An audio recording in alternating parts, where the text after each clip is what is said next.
times with respect to the COVID-19 pandemic, and its effect across numerous industries has been widely felt.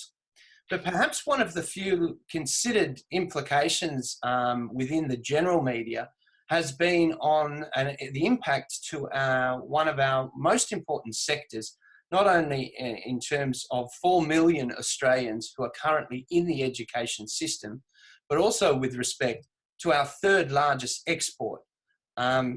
Statistics from the Australian government represent that international education alone is worth $32 billion to the Australian economy. Some other recent reports suggest that this sector has been hit significantly, and that by October we may even see significant job losses from this sector as well. But one of perhaps the silent victims of this, the COVID-19 situation, has been the plight of particularly domestic and international students. Casual workers, part-time workers were some of the first hit by the effects of unemployment, which is said to will reach around 10% by October. So we've decided as a collection of representatives from education, from industry, associate education, your agents, as well as business owners, and of course a TEDx speaker, two-time TEDx speaker, Mayiah, who speaks about transformation and human-centered design in curriculum. We've decided to come together to host this webinar to actually talk about the important subject of employment solutions for both domestic and international students. My name's Gareth Benson. I am the Director of Green and Gold Education. I'm a lecturer at RMIT University, as well as work as a practicing lawyer. And I really stand at the bridge between education and business. And my focus is really about how we can build stronger bridges between both these areas of our life and industry. In fact, focusing directly on how we can better assist students in the changes, not only this year with the COVID-19 situation, but also in the next 10 years, where we will see so much change to our workforce that really, at the end of the day, education needs to catch up. And so I might just start our presentation there and introduce our four speakers, who are, of course, welcome CEO of Melbourne Metropolitan College, Mr. Hemi Hossein, also an entrepreneur who runs digital media entrepreneurship programs, both for industry and in education. I mentioned Mayiah before, two-time TEDx speaker, welcome to you. And of course, Managing Director and co-founder of Kangaroo Global, Mr. TJ Allen, who will give a perspective, an international perspective to this discussion, given the 10 different countries that his business represents and their perspectives with respect to our third largest export, international education. So without any more introduction, I'll just get into our presentation today. Let me just make sure my screen's working. Is it working there? I'm not sure if it is. Okay, there we go. So basically, we'll be beginning this discussion by going for a trip back to the future. And this story actually begins at the time of Socrates. Socrates, I was very lucky to make an international trip on my way back from the World Economic Forum earlier this year. And really, I passed through Greece to actually understand some of the principles of one of the founding fathers of education, which was Socrates. Our entire education system is based on Socratic thinking, which basically means an encouragement to ask the question why. And that's why today we would like to start with why. The why of education and why it's so important for us to actually get behind supporting the people who are most vulnerable in our education system, which is our students. We know that Socrates, apart from laying the foundations for education, he also used the world as his classroom. Here's a picture of Athens, and Socrates was famous for teaching students all over Athens because he would use the world around him as his classroom. Fast forward almost, 3,000 years, Here in Australia, we have the world coming to use Australia as a classroom. And therefore, we need to make sure that these students are, and their experience is maintained despite the fact that we are seeing the disruption to our ordinary and everyday lives. Many international students have been relegated out of the classroom and back home with only an unreliable internet connection to rely on. We need to make sure that their world is not disrupted because it risks the reputation of our education system. Because basically, at the end of the day, in the word of Socrates, education is the kindling of a flame, not just the filling of a vessel. And that's why we genuinely want to see our students looked out for in this time and ongoing through the changes that we will see in education in the next 10 years. We know that what's at stake is actually our reputation globally. We know that Melbourne is the third most popular ranked student city in the world, these statistics provided by Study Melbourne. But therefore, we should need to ensure that students are looked out for in order to ensure that the reputation of our education system remains a popular destination for international students. And to kick that off, I'd like to warmly welcome the 2 times TEDx speaker from Monash University, Mayiah, who is actually going to speak to us about the importance of student welfare at this time. She speaks passionately about this subject, and I'd like to welcome her and ask her to answer the question, why, Mayiah, is this so important? Hi, everyone. It's an incredible pleasure to be here and to take part in this conversation. And for those who don't know me yet, I would like to give a quick insight into why am I the one to talk about well-being. So when it comes to my experience, I hold nearly a dozen of university degrees and qualifications. I had pleasure of studying on 3 continents, Europe, America, and here in Australia. I attended 5 universities. In particular, in Melbourne, I got 2 degrees from Melbourne University, and I also undertook a lot of subjects at Monash and Deakin. And I also have years of teaching experience. I worked as a university lecturer and RTO trainer as well. So partially, what I'm talking about today is based on my own life experience.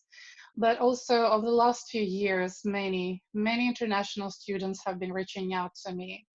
And I can see that practically questions and problems are all the same in every conversation. And the main problem is that a lot of international students basically roller coast between anxiety and depression, which is not surprising because nowadays these 2 health issues have become main health issues worldwide. And on top of that, we can compare international students to flowers. So imagine a flower growing in its environment, and it got used to a certain amount of sunshine and a certain amount of wind and nutrition and water. And suddenly that flower gets ripped out of its environment and just shoved it to a new place. Well, it doesn't matter if that new spot is much better. It doesn't matter if the breeze is lighter and the sun is brighter and there is more water and more nutrition. It really doesn't matter how better that new environment is. It takes a lot of time and effort to adapt to those new conditions. And this is in particular why it's so difficult for international students to move countries and to study, because they need to adapt and adapt quickly to new environment. So I strongly believe that this could be resolved if universities start providing a subject. We can call it how to student or how to human. It doesn't really matter what we call it, but it should be about providing the fundamentals of human psychology and physiology to their students. It should be a core subject, not something extracurricular, but actually a core subject that would teach the basics to students on, what are the basics behind human behavior, happiness, and success in particular. And yes, one might say, oh, why? There is so much information already available on personal development. But it's actually one of the problems that, yes, there is so much information already available that it's overwhelming. It's just way too much. And the problem is not only that it's a lot of information, the problem is also that it's presented to us as scattered pieces of a puzzle. So when we, for example, read a book or watch a TEDx talk or come across an episode from a podcast or hear a quote, separately, each one of those pieces makes sense. But it takes a lot of time. And I know that for a lot of people who embark on the personal development journey, it takes years, sometimes over a decade, to finally pull those pieces of a puzzle together into a full picture. And another metaphor that I think is very suitable, it can be compared to personal development these days, could be compared to scattered bricks, and a person trying to build a high-rise building out of those scattered bricks without laying the foundation first. So this is what I believe universities should do: lay that foundation, explain the basics, the principles of human psychology and physiology to their students. Because once they have that foundation, then they can go to outside resources. They can dive into topics that are more important to them specifically. But before they do that, in order to make use of that information and to entail transformation, they do need to have the foundation built first. So it's impossible to give all the information, and it's absolutely unnecessary. But what is necessary is to create the structure, is to give clarity to students on, like I said, how to student or how to human. But I'm advocating for bringing it as a core discipline and training. Basically, I would love to see it in kindergartens, in schools, and at the workplace. But I think universities is the place to start with this initiative, a place to bring it as a core training and as a core subject. Because That's fantastic, Mayiah. And I know that you've had your personal journey was one of an international student. You work very closely also with the international students girls in Australia. I know that they have done a lot of they're doing a lot of advocacy work. Can you give a bit of an update as to what they're doing behind the scenes? Yes, And public? it's a great pleasure. Yeah, it's a great pleasure to collaborate with the Council of International Students of Australia. They're doing amazing work on in very different directions, and in particular, they did play an important role with international students finally getting financial support from the government and from universities. So incredible team. They're very passionate, and they're doing everything possible to help students. And it's been a really great journey for me with them to prepare videos for them on a weekly basis on elements of personal development. Fantastic. So that's where people can, any students on the call today can also turn and basically look them up on Facebook because I know Maria's publishing a lot of content, which is really looking out for the personal well-being of students at this time. Someone that does that in their day-to-day job is a participant on the call. His name is Mr. Anton Burke. He basically is based in Sydney and has worked for a long time with students. Antoine, what is your experience in Sydney and what are you seeing on the ground with respect to student welfare? Thanks, Gareth. I'd agree with Mayiah on her point about the foundations for success with the overseas study experience and, potentially for migration to Australia, if that's the interest for some students, that they need a level of emotional intelligence. They need their wellness taken care of, and they need, some core coping skills, which potentially psychologists or social workers or some advocate could provide to ensure that their health and well-being is strong, number one. So that is absolute priority, that they're taken care of, and that the industry plays a part in taking care of them. So I think that should be an integral part of every curriculum in the RTO sector or in the university sector or wherever. My experience is, though, that there's no silver bullet to success for international students. It'll be a combination of many ingredients. My focus area in recent years has been employability, and a simple thing like how to sell yourself in writing via a traditional cover letter, resume, and then progressing to verbal skills to sell yourself in an interview situation, or even personal branding through your LinkedIn profile, which might be very rudimentary in the beginning, but it's still something that employers are increasingly turning to for their graduate employment. So if students haven't taken steps to ensure that they can sell themselves, and I think it doesn't matter if you're an engineer or a graphic designer, you still need to have this knowledge of professional social networking and personal branding.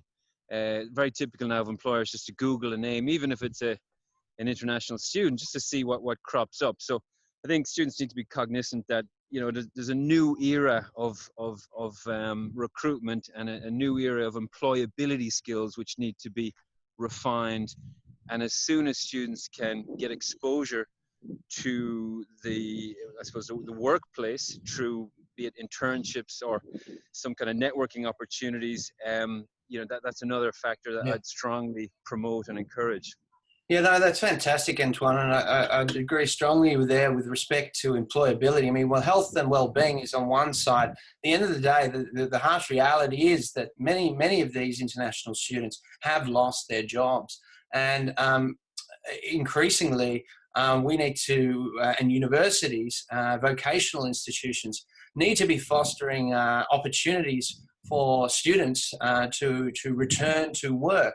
There's been a huge focus out in the general public about people returning to work, but we need to also focus on that with respect to these students and employability options. And that's one of the things that towards the end of the call, we'll also be introducing an apprenticeship program where we've been discussing, actually as even today with the Victorian Chamber of Commerce, about ways that we can actually engage with students and get them working in work that is also relevant to their jobs. So now we're going to actually just move now to discuss the importance of this, not only on a local level, but also on an international level. There's been some recent discussion about how people have been out of work, and someone that has an international perspective of this is Managing Director of Kangaroo Global, which is an agency that actually represents 10 different countries. TJ, welcome to the call. And maybe just to kick off, what does Australia risk with respect to international students at this time in the eyes of the world and Australian international education? Beautiful. Thank you so much, Gareth, for having me as part of this amazing conversation. Hi, guys. My name is TJ. I am, as per se, I'm loving the fact that we are all collaborating together to really address these alarming issues when it comes to international education. I represent 10 countries and we've got 15 offices globally located, and we not only recruit students to Australia, but we recruit students all over the world, to the US, UK, Europe, Canada, Malta, you name it. And we've been growing in 10 years in the making. Primarily, we're based in Australia. Our head office is in Sydney. And me being an international student myself, I came to Australia and backdated in 2010. I came across wanting to study my bachelor's degree in UNSW, and I finished off my civil engineering degree. And from the day one, I knew it right then and there that being an international student, the hardships that you face, it wasn't addressed at all the way it is now. And yet, till this day, I still believe that we're having to see the hardship of international students coming to Australia, and agencies really look at the monetary factor first and foremost over the welfare. So that really causes a problem and causes a dent in the reputation of agents.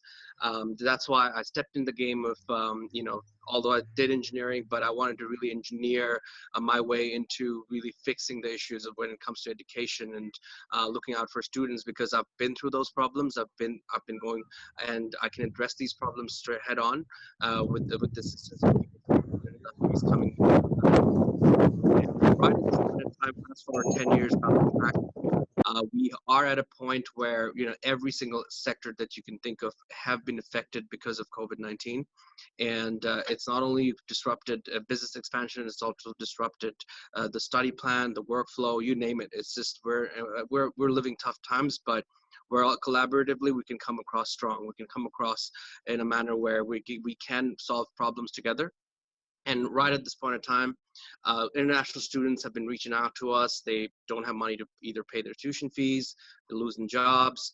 We're having a global tectonic movement, as per se, as per quote, where, you know, people, I've had this, at the beginning of this year, we've successfully got investors to open office in China.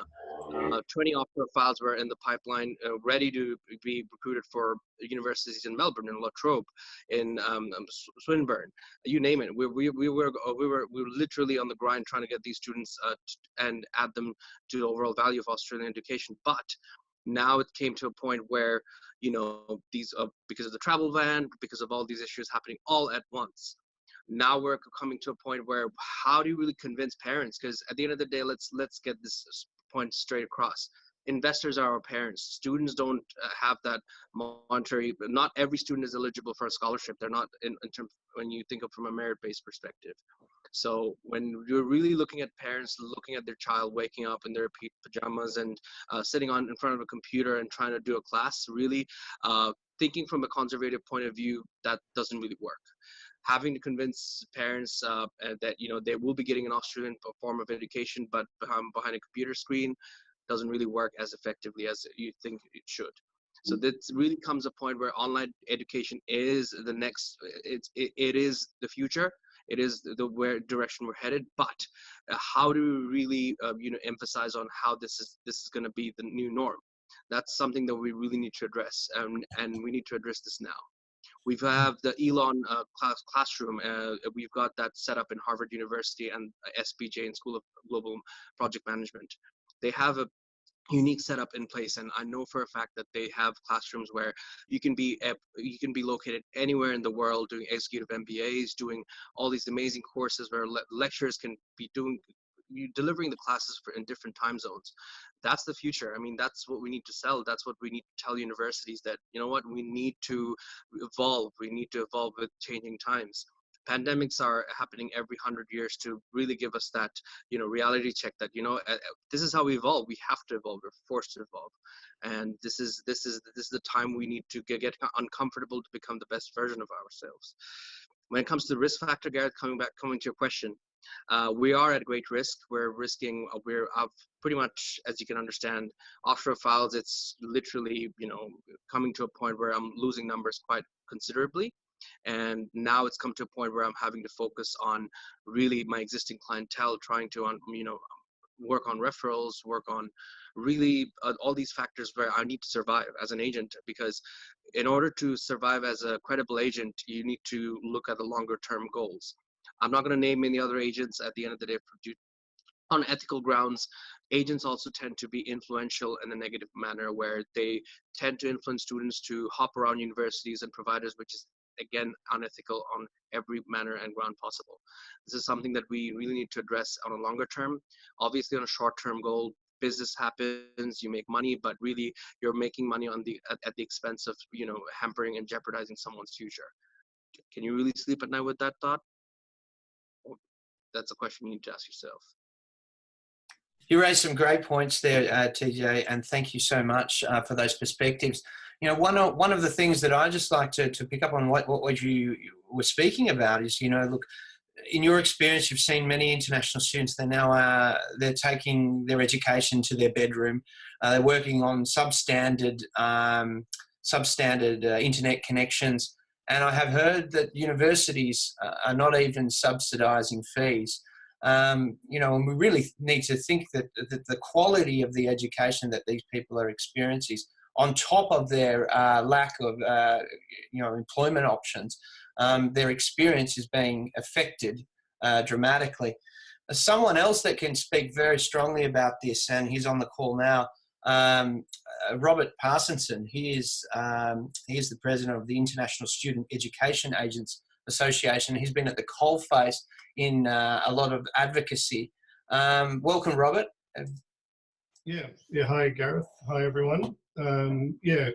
So I'm actually executive officer, not El Presidente, but executive officer of the Internet. We're a group of 170 plus education agents from all parts of the world, and of course, this is a time when all of us have been hit, and there is some practices of some educations that have gone on that are questionable. I have to take up with TJ. That is correct, but majority of agents, and we're talking in sort of 90% of ones that do take care of their students, and in frontline positions now to assist students. And most of their work now is not recruiting; it's actually flipped to student welfare, especially the onshore agents in Australia.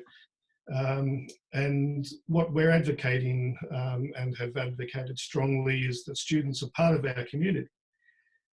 So it's not a question of, Australians first, we must take care of our Australians first and students can go home.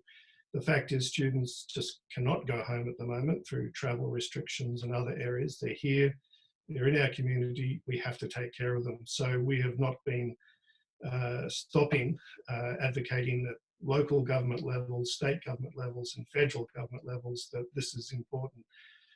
The states have started to pick up, as we saw in Victoria, South Australia, other states, pretty much all states except New South Wales have taken up at least some care of the students, but it's not enough. So it continues. This is still part of that phase where we have to take care of the here and now, and that's our students who are in trouble. But we do look to the future as well, and would pick up on TJ's thing on online and Gareth's. And online is no substitute for lived experience in Australia. So we know that this is only a short-term solution, but we do have to make the best of it we can. So we look now to the future and trying to open up Australia again, and we're taking up that area of how to get international students in first into Australia when things when it becomes possible to bring students back in. So the work that we're doing, welfare. And then, of course, the business continuity of our industry. Excellent, Robert. Well, thank you very much for all the hard work that you're doing on the ground. And I understand that you're jumping onto a call. And Craig Foster, formerly of SBS, is doing a lot of work as well and posting quite a lot on LinkedIn. We'd now like to resume the focus back to students, and someone that knows very well about the journey of being, coming to Australia and forging a career here, now working as an educator, is Mr. Hemi Hossein. Hemi Hossein is the CEO of Melbourne Metropolitan College and also an international speaker and international best-selling author on the pathways to digital entrepreneurship with his best-selling book, Fire Your Boss. Hemi's going to now speak about the opportunities for student growth that exist in digital entrepreneurship now that we see education going online. Hemi, what is the future for students and how can they embrace the digital revolution in equipping themselves for work? Thank you, Gareth. Gareth, can I share my screen? So I've Absolutely, got a PowerPoint deck I just want to show. All over. You're right to roll. So can you see my screen? Yes, just full screen. Yep. Way to go. Awesome. So the digital entrepreneurship, right? That's my focus in last 5 years. I've been constantly telling people that the entrepreneurship word doesn't exist anymore. We need to move to digital. And some people told me a couple of years ago, I'm crazy. They think that it's not going to happen in next 10 years. But look at this, COVID-19 is a learning for us. We all are in digital right now. And what TJ mentioned before, that international students are at home lying on bed and they are doing their study. So I'm going to talk about how this is an opportunity and what international student can do right now in order to become a digital entrepreneur or even utilize the online platform to actually get some work. Because if we continue what we are doing right now, I think in Australia is going to lose massive international student in down the track, and it's going to impact our economy heavily. So let's see what so according to the Forbes, the 8 job skill, they are saying that after this coronavirus, if you want to succeed, those are the 8 skills you need. The first one, they're talking about the adaptability and flexibility, tech savviness, creativity and innovation, data literacy, critical thinking, digital leadership, and emotional intelligence. And I'm really focusing in here more about the digital path, because that's what, like I was focusing in last few years. So I put it in 2 different, the path. One is more about the ongoing personal development side. Then another one is the technical skills. Under the technical skill, we can see that all this innovation, tech savviness, data literacy, and the digital. So just let's see what happened in the industry in last 10 years. So we can see that the world largest taxi companies, Uber, owns no vehicle. Airbnb, the largest accommodation provider, owns no real estate. The most popular media provider creates no content. The most valuable photo company sells no cameras, Instagram. The fastest growing television network lays no cables, Netflix. And the most valuable retailer has no inventory, Alibaba. In those companies, even it was not existed in the world 10 to 15 years ago. So we can see the revolution happen in the industry last 10 to 15 years. And I'm pretty much sure that after this COVID-19, there will be much more revolutions are coming in the world. So let's talk about what we can do in here. So as I said, that the world is moving to us to digital. We can see that more than 2.3 billion people are active in Facebook in every month. We have got more than 575 plus million people are in LinkedIn. We have got more than 1 billion active users are in Instagram. So the question is how much we are utilizing the power of digital and the social media for our job or for our business in future. And for an international student or even local domestic student, what they can do. So who doesn't know me a little bit about me? As Gareth mentioned, I'm Hemi. I came as an international student in Australia and studied in RMIT University, worked in corporate organization in Telstra, ANZ Bank for more than 15 years in the top role. Then I quit my job and become the digital entrepreneur. So now I'm the CEO of Melbourne Metropolitan College and founder of also Grow with Hemi. And we know that this industry, the Melbourne Metropolitan College, one of the biggest, impact right now in this COVID-19. We are pretty much nearly closing down. Our students are not coming to the class, and even they are not ready to come to the online class. We have been constantly calling them and asking them to attend the online class. Most of them are complaining they don't have even internet. They don't even have food at home. And then on the other hand, they have got tuition fees. They are very worried for that. So everything, when I consider this Melbourne Metropolitan College, we are actually the biggest impacted right now in terms of all the industry has got impacted in COVID-19. Couple of things about me. I was awarded the Best Business Award in 2018 in Small Business Victoria. In 2017, I was the Young Entrepreneur of the Year in Bangladesh. And Gareth mentioned that I have got an international best-selling book, Fire Your Boss, which is Transform Your Life from Employee to Digital Entrepreneur. So let's see what are the opportunities that are available right now in organizational perspective. I think that every industry will reshape after this COVID-19, regardless what industry we are working right now. I think that most of the industry will moving to online and they will be start utilizing the power of digital marketing. And I think that most of the organization like ourselves will be now more focusing on the reducing the operational cost. And that will impact our local job market. And we can't even think about what's going to happen to international student or the domestic students who are working in the industry right now. I think that we can only resolve this problem if we focusing on the creating the more freelancer or even the bring the apprenticeship who can help the bring leads to our organization in going forward.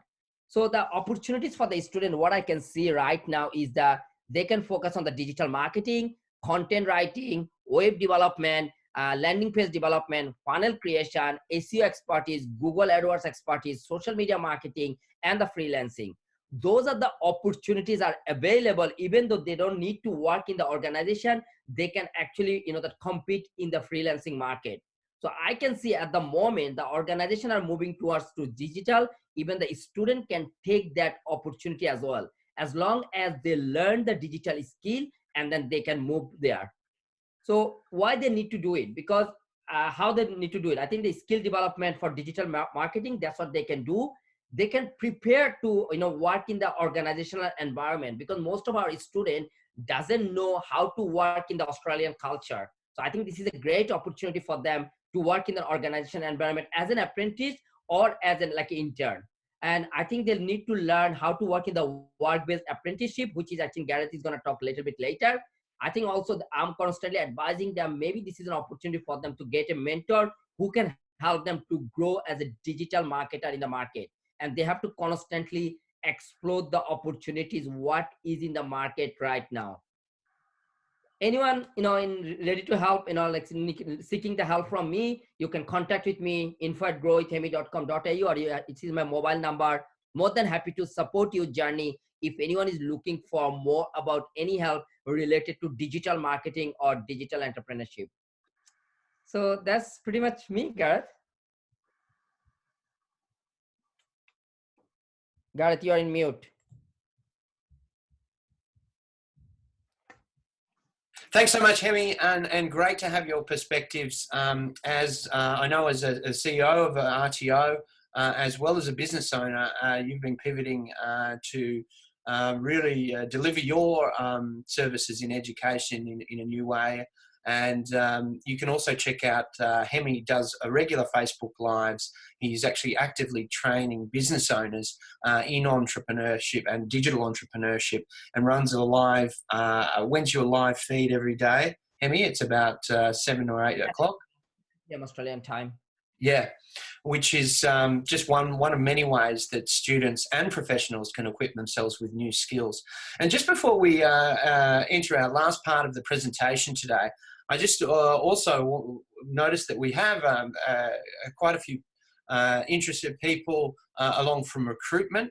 I know Bobby and Yvette, who are both on the call. I'm not sure if they're prepared to say a few words, but I know Bobby's got a forward-thinking approach to recruitment, and Yvette has worked for 23 years with RMIT University. I'm just wondering if both of you guys have a perspective about the changing landscape of recruitment as a bridge to employment for students, and whether either of you would be willing to say a few words or give some perspectives. I've just... can you hear me?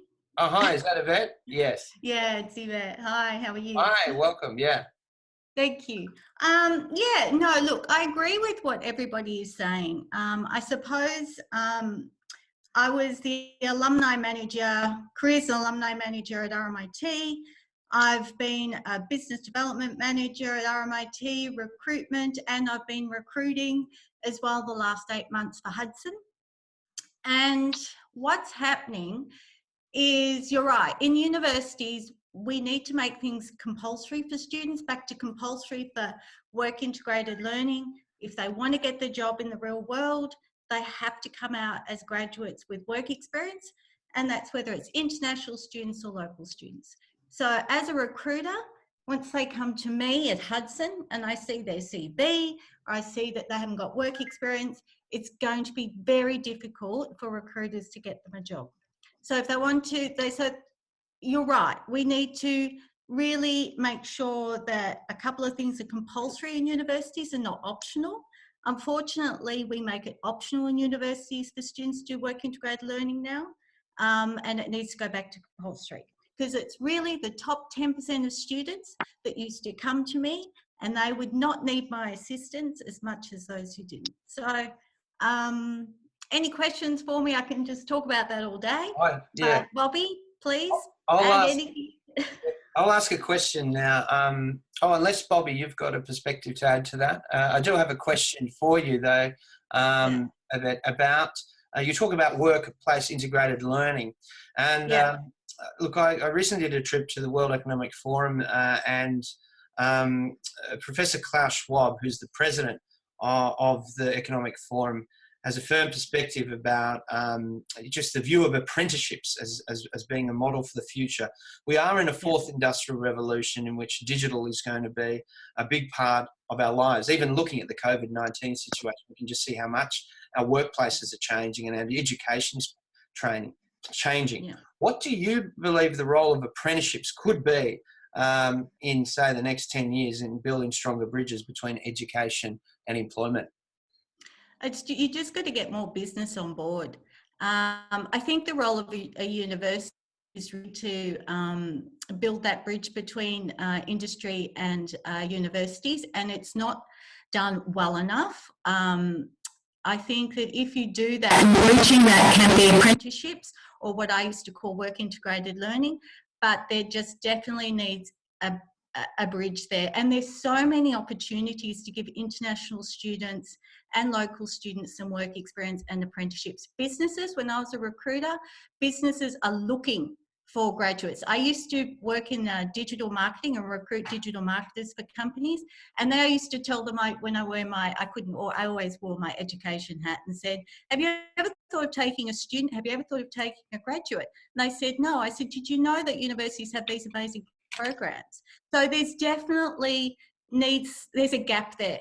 And it's not, I don't know why, but RMIT, opposed to Melbourne and Monash and some of the other universities, were very much into industry engagement. We were okay with it, but there's so much room there that needs to happen. And I think somebody mentioned it, that there needs to be somebody in there that's like a recruiter for students on campus. Sure. And it can easily be done. But an apprenticeship is a great idea. We need to have that as part of the program. Something has to happen there. Okay, so well, that's probably a nice segue actually to this next and final part of the presentation today. I'll just make sure I have still got it up. There we go. Can you see that still, Hemi? Can you just confirm that? Yes. Okay, great. Because what I'd like to do now is just actually introduce some things that we're doing here at Green and Gold Education to foster the bridge between education and industry. I also work for RMIT. I lecture there, and the reason that I work for this university is that I do believe it's in the best position to actually help offer this bridge between education and employment. And one of the things that we've been working on for the last 18 months is by building stronger bridges by way of helping international students, available also to domestic, but international students gain quality education experiences and actually help build them those bridges while they're still in education. And that's where I'm proud to actually just give you a short introduction to one of our programs. Basically, the future of work needs jobs.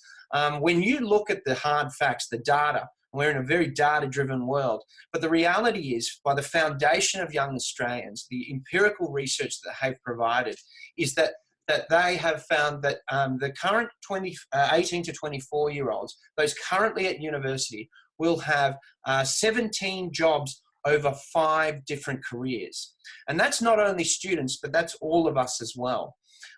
We are going to see a dramatic shift where we're going to see people applying and changing works and jobs potentially every 2.5 years.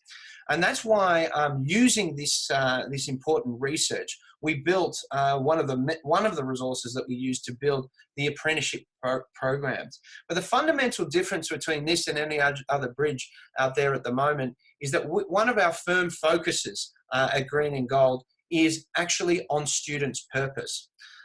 We come from a firm belief that if people are working on purpose, then they have fundamentally more motivation, they're more likely to succeed, and they're more likely to solve some of the bigger problems that the Foundation of Young Australians found towards students currently having the skills to actually get jobs in the future. The Foundation of Young Australians say that communication and confidence is one of the interpersonal skills, or soft skills otherwise known, are one of the biggest areas of lacking. And that's why where we have developed a gold star method in helping students grow from green to gold. And our 3 stars are basically, we give students a unique opportunity to actually find their purpose. And we have actually a bespoke program which actually helps students, guide them into what their unique purpose is. We have found, having run several MVPs last year and active programs, we have found that those that come with a positive attitude over aptitude, those that come with a positive attitude and are working on purpose, clearly then demonstrate confidence and better communication skills. And this has equipped several of our students to actually gain employment opportunities based on the realities of work in the next 10 years. The realities of work are that 7% of our economy is now known as the gig economy, and that is only going to grow during this period of COVID-19. So therefore, we believe that we can help accelerate the employment opportunities of domestic and international students by focusing on equipping them with some of the core skills for them to be successful in digital industries. And that's where we've actually developed this program and run it with several groups over the period of the last 18 months, where we focus in the first 2 weeks on purpose training. We have found, with starting with why, many of you may be aware of Simon Sinek's groundbreaking TEDx talk, which is the 3rd most watched TEDx talk of all time, is to start with why. And that's why we start with a student's sense of why. And the first 2 weeks of our program are actually about identifying a student's sense of purpose. What I found in over 3 years as a vocational lecturer is that students working on purpose would not only do better in their assignments and project work, they were more likely to get a job. And I literally saw people, certain students, get a job off the classroom floor when they shifted from being a barrister or a waiter to the social media consultant, when they were delivering projects based on purpose for their employer. So it was on that basis that we actually grew this into purpose training. And we can work with penultimate students or those recently graduated, where we're actually then equipping them for with a strong sense of purpose and aligning them with a small to medium-sized business to actually gain them paid work experience. Now, this particularly, we're also very interested to work with the changing climate, where we've actually been speaking with the Victorian Chamber of Commerce and being aware of the government stimulus package, matching students up with employers who actually can now gain access for up to $7,000 a quarter to actually engage a student, one that has, or replace a student that was previously on an apprenticeship. For anyone that's interested in this, whether you're a small business owner or an education provider, this is the program that we're launching this month, and we're going to be speaking very closely with our colleagues, the Victorian Chamber of Commerce, by actually matching up students with a strong sense of purpose and then building a bridge towards working with an employer with government assistance to actually engage them in meaningful work. Really, we've had a 75% success rate from those that have joined our program to actually finding fulfilling, purposeful work. And many of our students are now working in full-time jobs. And we have run this program over 3 times, both in social and digital media, social entrepreneurship, and I've run my legal practice and worked with the legal clerks to actually equip them with a strong sense of purpose as well. Lawyers working on purpose, it is possible. So look, just before we throw open to conversations and further and final discussion today, one of our rich focuses here, the why of what brings us here, is to actually look after the #1 person that education is seeking to serve. And what we have seen in this trying period of time is that sometimes students are being forgotten in the changes. And sometimes it is those people that are suffering the most that we need to help the most that we can. So I'd just like to finally thank everyone, all the panelists today, and all those who've made a comment so far. They are Mayiah, who's Mayiah, Hemi, Hossein, and Mr. TJ Allen. I just would like to throw out to any final conversation or observations about continuing the employment prospects of international or domestic students, and any further discussions that we have here today. One person who I've seen on the call who's also got a great interest is Gretchen Dobson. I hope I'm not putting you on the spot, Gretchen, but if you'd like to say or share some of your perspectives, I believe you're up north in Queensland. Hi, Gareth. Can you hear me? Yes, can hear you. I'll stop. No, I'm actually, yes, I am north, but I'm on the northwest coast of New South Wales, mid-north coast. So I'm near Port Macquarie. Yeah. Port Macquarie is home to the Charles Sturt campus. So we do have an institution in our region, and we're not too far from Newcastle. The only point, there's several points that I think are important to raise, but one of them has to do with how institutions are administratively organized to be able to be proactive and to serve with purpose and to serve all students. And I do believe that there are too many silos within academia. We all realize how frustrating it is sometimes to get an answer or to build consensus as we're working through universities, either as a staff or employee or even as a contractor. And I have been helping develop our industry around global alumni engagement. So I've seen it from the inside and see it from the outside all the time. Now I think a new model, a model that's working at some institutions around the world, is an integrated enrollment management, advancement, careers, or employability services model. So from the top, what that looks like is that there is a unit, a very large unit, or maybe a small unit these days, that takes a very strategic approach to the marketing and communications and the branding of the institution to prospective students and families, works closely with agents, and brings them up through entry.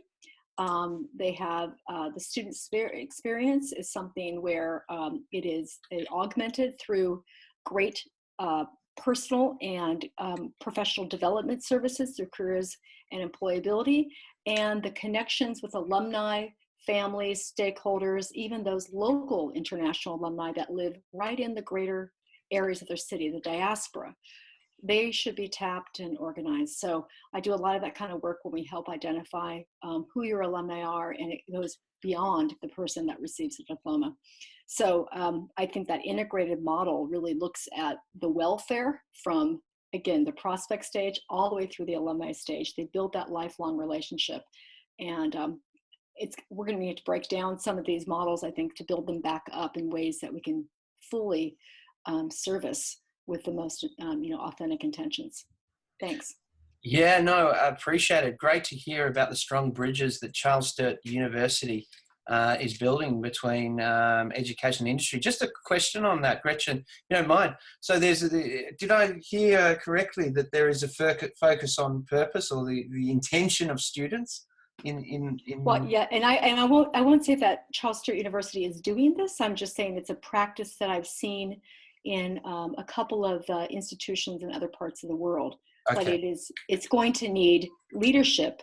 It's going to need, we're changing, things are changed. Sure. People are being laid off, offices they're looking at ways to save money. Many people are furloughed. If you're going to build a model that's going to be one that it can, work as intentionally and truly authentically for the relationships that you want to be building with your students and alumni and everyone else, and build those kind of partnerships with industry that come via the alumni relationship. I think a way to manage that is to bring it all together, because what it is really is the teaching and learning and the opportunity to, I think, during that time, be capable and to experience, as you said, their careers over the lifetime. That's going to change, dramatically every 2.5 to 3 years. I've got to say, I totally agree with Gretchen there. That's well said. That's exactly right. Students need to be engaged day one that they arrive on campus and right through to alumni, and it's not happening. So I'm interested in that model. I think what you said makes a lot of sense. Absolutely. We're happy to talk with you offline about that. Lovely, thanks. Wonderful. Well, listen, we're almost rounding out to an hour, a full hour, which we'll probably leave it there. But yeah, I mean, if the purpose of education is not to empower students towards a more fulfilling life in employment or otherwise, then really what is the point? And what we are seeing, as Gretchen mentioned, is a disruption that we haven't possibly seen in several hundred years, in which education could be brought more of a centre around these important themes. But I'll probably leave it there, and want to thank one more time our panelists, which are have been Mayiah, Mr. TJ Allen, and Hemi Hossein. Thank you all for your contribution. We are looking to run some more further discussion around it. In fact, I've also been speaking about some international thought leaders in education, and are looking at possibly at the end of it by stronger employment situations, employment opportunities. So thank you very much, and enjoy the rest of your week. Thank you. Thank you.